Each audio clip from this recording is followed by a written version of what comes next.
we are on our Kiddies Game Drive Bumble today, and it is very chilly out. You can see how we dressed up, nice and warm, but I'm sure the day will warm up for us. We have some lovely faces on the vehicle with us today. We have Jock. Morning. In the back we have Kevin. Here, nice and snuggle in the warm, and we have Lene. And on our front tracker seat we have a very special guide, Sam Mabunda. He's going to help us track this morning. Let's see what we can find. Look, wild dog. We are so lucky to see this. This is the most amazing thing. We have 2 packs of wild dog out in Madikwe. This is a pack of 7 wild dog. They are led here in front of us by the alpha female and followed up by all the rest. They will be trying to flush out. You see how they're running in between all the bushes, trying to sniff out, see what we can find out here. They are trying to hunt. They are not too excited. They are taking it a little bit slower today. So maybe they're just going to see what they can find. They are endangered species. And it looks like they are busy on the way to a watering hole. Maybe they're going to look for some water. It is quite dry out in Madikwe. We are in our winter period. So we'll see. Maybe if we're lucky enough, they will stop for a drink of water. This is so amazing. We are so lucky. I can't believe that we've seen these animals so early in the morning. This is really, really one of the most amazing things.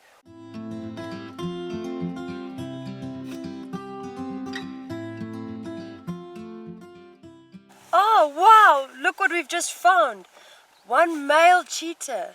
Jock, why don't you tell us a little bit more about this cheetah? Well, Simone, if you look at this beautiful male cheetah, cheetahs are absolutely incredible animals. They are one of the fastest land animals on earth, reaching speeds of between 110 to 120 kilometers per hour. Very amazing. Very slender though. You can see by, of course, the very narrow body, narrow legs, and of course smallish head. Now, a lot of people mistake these beautiful creatures for leopards. The main difference is, of course, if you look at the beautiful face, you'll notice those tear markings, those black tear markings on the eyes, and your leopard has got what we call rosettes, where cheetah has spots. Wow, Jock, thanks so much. Wow, that's interesting.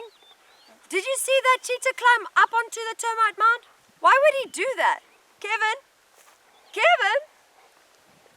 Well, you see, as I've got a height advantage up here, I can see a lot further into the plains. It's not just your cheetah that does it, but your leopards and your baboons as well. Oh, interesting. Thank you, Kevin. Do we have any bush tips from Cornell? Thank you, Simone. Yes, my bush tip for today is this tree over here.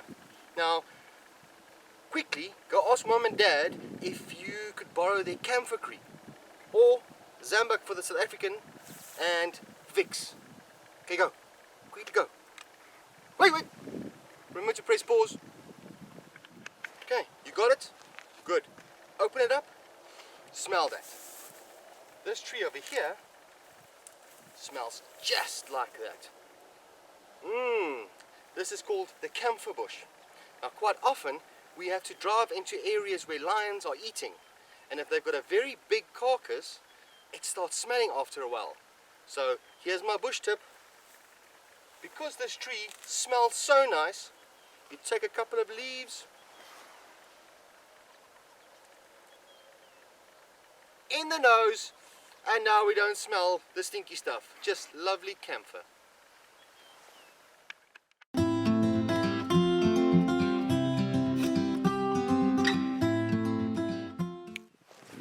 Here's something interesting, guys. What's this? So here we've found a white rhino midden. So you'll notice that it's heaped up to one side. He comes and he scratches it open. Now, there's a little myth why the rhino does this. One day, Mr. Rhino got a thorn in his foot and he was battling to get it out. So Mr. Porcupine came along and Mr. Porcupine said, "What's wrong?" And Mr. Rhino said, "No, I've got a little thorn in my foot." So Mr. Porcupine said, "Well, here's a quill. I need to go off.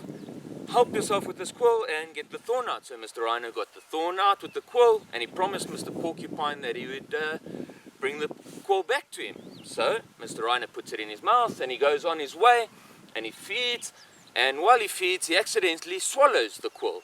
And now every time that he does his business, he comes to scratch it open to try and find the quill to return it to Mr. Porcupine. Oh, that's super interesting. Wow. Thank you, Kevin. Oh.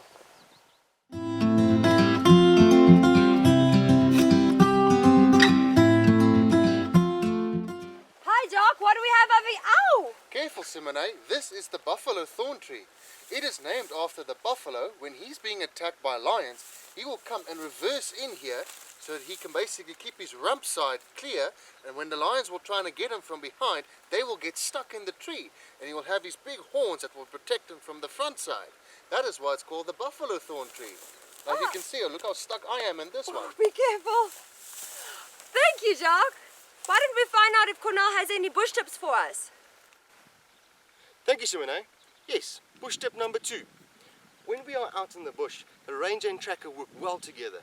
We'll find lion tracks or any other animal on the road, and we can't just nilly-willy drive off the road. We actually have to go and find them on foot first and then bring the vehicle to the animals. Now, Sam has found some lion tracks, but the most important part is never ever run away. Okay? No. Oh. Don't run, don't run.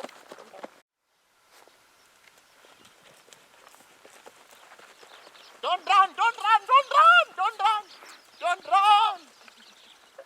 We have some beautiful giraffe over here. Cornell, can you tell us a little bit more about them? Sure, Simone. If you look at this front one, it's a nice dark male, and then the youngster at the back, a lot lighter color, and then the female right at the back. But more interestingly is this male, if you look very carefully, he is bobbing his head inside this bush from branch to branch. They're very selective feeders, so he's looking for the right leaf to pick with his very long tongue, just so you can get the most nutrients out of this bush. They are beautiful.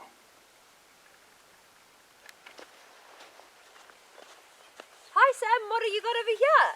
I'm looking for the track. It's the right thing for us to do, to find the animal, to look some track before. But don't we have to find the animals? Yeah, we have to. If we find nice and fresh track, it's very easy to us to find some animal. Oh, thank you, Sam. It is really important for us to have our best trackers out on drive with us, like Sam. They are the most qualified ones. They sit right on the front and they help us find all the animals. Maybe we can ask Cornell if he has another bush tip for us. Thank you, Simone. So my final bush tip for today is a good pair of binoculars. Animals are not always on the road, so you might need to look a little bit further to see them.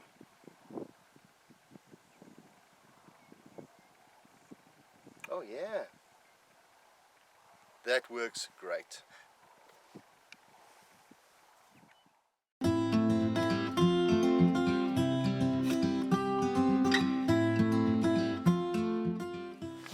Sometimes when we're out in the bush, we entertain ourselves with a dung spitting competition.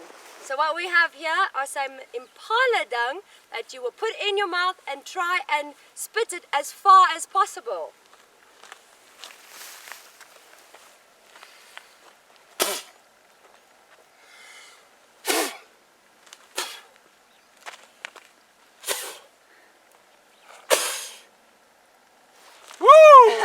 Corey won that one.